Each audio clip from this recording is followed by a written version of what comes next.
Hi అండి, నేను మీలత. అందరూ బాగున్నారా? అందరూ బాగుండాలని, అందులో మేము ఉండాలని కోటసత్తమ్మ తల్లిని, నంగాలమ్మ తల్లిని కోరుకుంటూ ఈరోజు వీడియో టెంపుల్ స్టైల్ పులిహోర అండి. ఎలా చేయాలో చూపిస్తాను, చూసి చేసుకోండి. ఎలా ఉందో కామెంట్ కూడా చేసిన తర్వాత. నేను ఒక 300 గ్రాముల బియ్యం తీసుకున్నానండి. బియ్యం కడిగేసి పక్కన పెట్టుకుని ఓ పెద్ద నిమ్మకాయ సైజ్ అంత చింతపండు నానబెట్టి పక్కన పెట్టుకున్నానండి. అది గుజ్జు తీసేసుకోవాలి. నానిన తర్వాత స్టవ్ అంటించుకొని మూకుడు పెట్టుకోవాలండి. అందులో ఆయిల్ వేసి ఆయిల్ హీట్ ఎక్కాక మనం తీసుకున్న చింతపండు గుజ్జు వేసుకోవాలి. అది వేసుకున్న తర్వాత కొద్దిగా కరివేపాకు వేసుకోవాలండి. కరివేపాకు, ఎండుమిరపకాయలు, పచ్చిమిరపకాయలు వేసుకొని కొద్దిగా పసుపు కూడా వేసుకున్న తర్వాత సాల్ట్ కూడా వేసుకోవాలండి.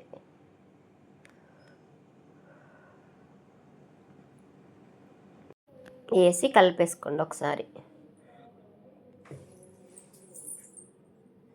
ఇప్పుడు కొంచెం బెల్లం పొడి కూడా వేసుకోవాలండి.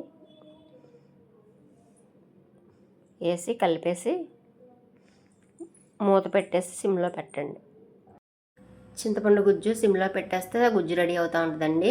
ఇంతలో మనం ఇంకో వేరే స్టవ్ మీద అన్నం పెట్టాను. అన్నం కూడా ఎంతవరకు వచ్చిందో చూద్దాం. ఇంకోండి అన్నం కూడా ఇప్పుడు మనకి కలిపెళ్ళాడతా దగ్గరికి వస్తుందండి. అన్నం కూడా ఉడుకుతుంది. అన్నం ఉడికేలోపు చింతపండు గుజ్జు కూడా రెడీ అయిపోతుందండి. మనం మిక్సీ జార్ తీసుకొని అందులో చిన్న అల్లం ముక్క, 1 స్పూను ఆవాలు, కొన్ని 10-15 మిరియాలు వేసి ఆడుకోవాలండి. ఇంతలో అన్నం పళ్ళెంలో వేసేసుకొని అందులో కొద్దిగా కరివేపాకు, మనం ఆడిపెట్టుకున్న అల్లం, ఆవాలు, మిరియాల ముద్దని అన్నంలో పెట్టుకోవాలండి. వేడన్నంలో పెట్టేసి వేడన్నం పైన అలా వేసేసుకొని ఇప్పుడు ఆయిల్ వేసుకోవాలండి. దాని మీద ఆయిల్ వేసుకుంటే అన్నం బాగుంటుందండి. పొడి పొడిలాడుతూ ఉంటుంది. ఆయిల్ కూడా వేసేసుకుంటే ఆయిల్ వేసి కలిపేసుకోవాలి. అలా కలిపేసి ఉంచేసి ఇప్పుడు మనం ఉడకబెట్టుకున్న చింతపండు గుజ్జును కూడా దీంట్లో వేసేసుకోవాలండి. కొద్దిగా అన్నం చల్లారనిచ్చి ఇది బాగా కలిపేసుకోవాలండి. ఆ రైస్కి ఉప్పు, పులుపు, కారం బాగా పడుతుందండి. కలిపేసి పక్కన పెట్టుకోవాలండి. ఇప్పుడు మళ్ళీ ఇంకో వేరే మూకుడు తీసుకొని మనం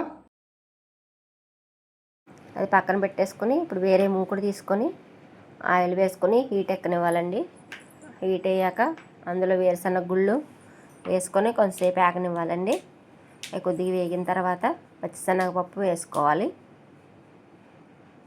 శనగపప్పు వేసుకున్న తర్వాత కొద్దిగా మినప్పప్పు,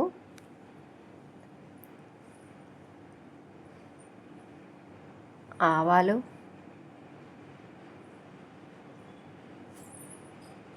కొద్దిగా జీలకర్ర కూడా వేసుకొని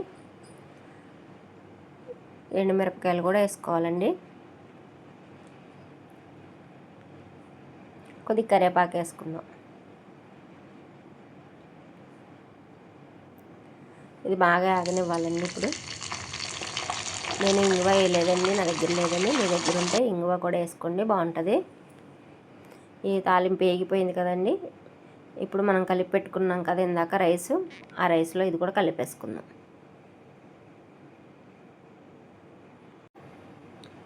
ఆ తాలింపు వేసి బాగా కలిపేసుకోండి. ఉప్పు చెక్ చేసుకోండి. ఉప్పు సరిపోతే కలుపుకోవచ్చు. ఎంతో రుచికరమైన టెంపుల్ స్టైల్ పులిహోర రెడీ అండి. అలాగే మన ఛానల్ ఎవరైనా కొత్తగా చూసినట్లయితే సబ్స్క్రైబ్ చేసుకోండి, లైక్ చేయండి, షేర్ చేయండి. చూస్తున్నారు కానీ ఎవరో సబ్స్క్రైబ్ చేసుకోవట్లేదండి, చేసుకోండి. Thank you.